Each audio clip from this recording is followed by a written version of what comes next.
धार्मिक मान्यताओं के अनुसार भगवान श्री कृष्ण स्वयं वास्तु का ज्ञान रखते थे।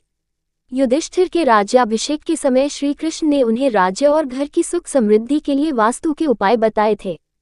वास्तुशास्त्र में घर में रखी सभी चीजों के शुभ अशुभ फल बताए गए हैं, क्योंकि इनका सीधा असर हमारे जीवन पर पड़ता है। वास्तु के अनुसार किए गए कार्य शुभ और मंगलमयी परिणाम देते हैं। धार्मिक मान्यताओं के अनुसार भगवान श्री कृष्ण स्वयं वास्तु का ज्ञान रखते थे। युधिष्ठिर के राज्याभिषेक के समय श्री कृष्ण ने उन्हें राज्य और घर की सुख समृद्धि के लिए वास्तु के उपाय बताए थे। आइए जानते हैं भगवान कृष्ण की बताई हुई कौन सी वह बातें हैं या चीजें हैं जिनको अपनाकर हम अपने घर के वास्तु दोष दूर कर वहां सुख शांति ला सकते हैं। चंदन। अगर आप अपने घर की नेगेटिविटी दूर करना चाहते हैं तो अपने घर में चंदन का पेड़ लगाएं। अगर घर में चंदन का पेड़ लगा हो तो घर में कभी वास्तु दोष नहीं होता है और परिवार भी रोगमुक्त रहता है। यदि ऐसा संभव नहीं है तो घर में शुद्ध चंदन की लकड़ी रखें। इसे रखने से नकारात्मक ऊर्जा का प्रवेश नहीं होता है। श्री कृष्ण ने बताया कि चंदन रखने से सकारात्मक ऊर्जा आती है, वही चंदन बुरी शक्तियों से रक्षा करता है। देसी घी। भगवान श्री कृष्ण ने कहा है कि घर में गाय का देसी घी रखने से पवित्रता और संपन्नता आती है।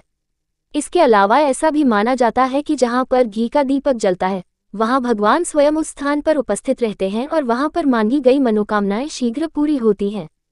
इसके अलावा जिस घर में गाय के घी का दीपक जलाया जाता है वहाँ मनुष्य की समस्त पाप नष्ट होकर जीवन में सुख समृद्धि, आयु, आरोग्य और सुखमय जीवन में वृद्धि होती। गाय के घी का दीपक जलाने से आसपास का वातावरण रोगाणुमुक्त होकर शुद्ध हो जाता है।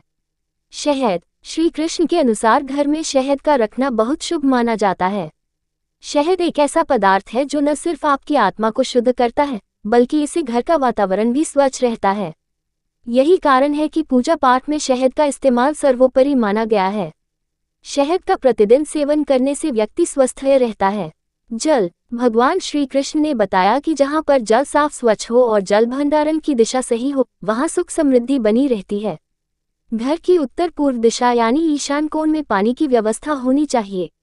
वास्तु में इस दिशा को ईश्वर की दिशा माना गया है। माँ सरस्वती। शास्त्रों में माँ सरस्वती को वीणा वादिनी, ज्ञान और बुद्धि की देवी कहा गया है। श्री कृष्ण कहते हैं कि जिस घर में वीणा होती है वहाँ सुख समृद्धि का सदैव वास होता है।